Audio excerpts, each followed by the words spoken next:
टकेट नाम की बाल्टी। लेखिका कुराली मानिकवेल। टकेट दुनिया की सबसे दुखी बाल्टी थी। एक समय वह बगीचे की सबसे प्रिय थी और जब माली पानी लेने जाता तो उसे झुलाया करता था।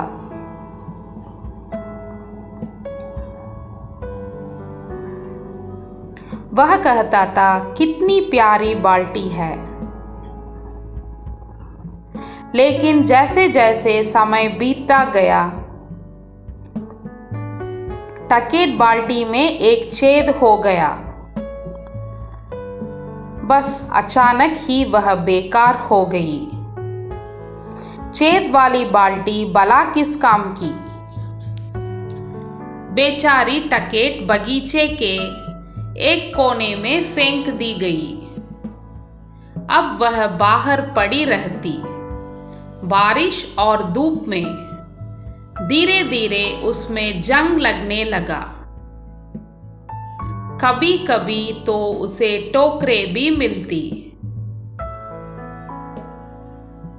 इस बाल्टी को अब उठाकर फेंक देना चाहिए, माली बुदबुदाता। टकेट इस तरह फेंकना नहीं चाहती थी। उसे बहुत दुख होता। हालांकि बगीचे में रहने वाले उसके मित्र उसे बहलाने की कोशिश करते। जब कभी वह टोकर से गिर पड़ती, गिलहरी उसे फिर सीधा कर देती।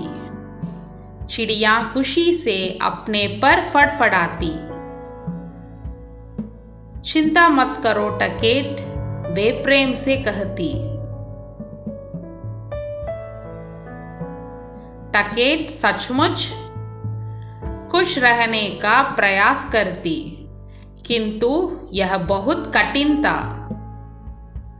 एक दिन एक नन्ही लड़की बगीचे में दौड़ती आई और टकेट के पास आकर रुक गई। टकेट सिर उठी और सदा मिलने वाली टोकर का इंतजार करने लगी। तभी उसने सुना, बिल्कुल ठीक। शीघ्र ही उसने जाना कि वह बगीचे के पाइप के नीचे थी।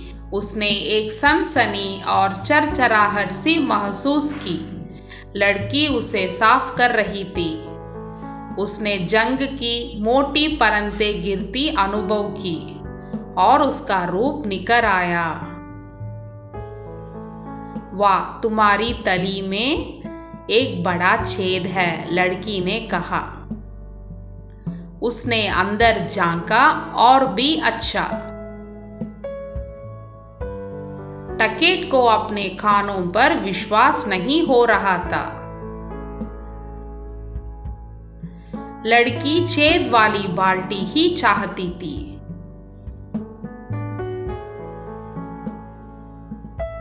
लड़की उसे वरांदे में ले गई और उसे अच्छी मिट्टी से भर दिया।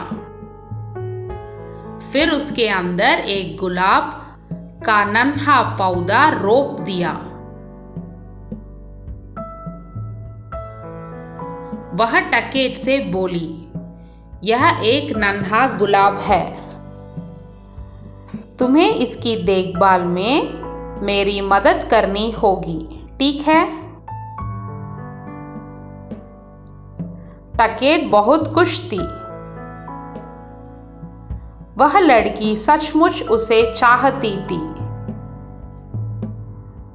यहां तक कि उसने उस नन्हे गुलाब की देखभाल करने को भी कहा।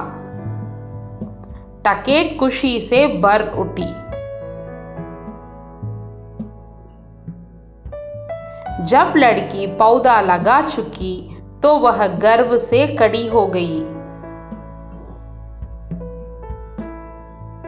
लड़की ने टकेट को सावधानी से वरांदे में सबसे अच्छे स्थान पर रखा। यह बहुत ही आरामदायक कोना था, हवा और बारिश से सुरक्षित।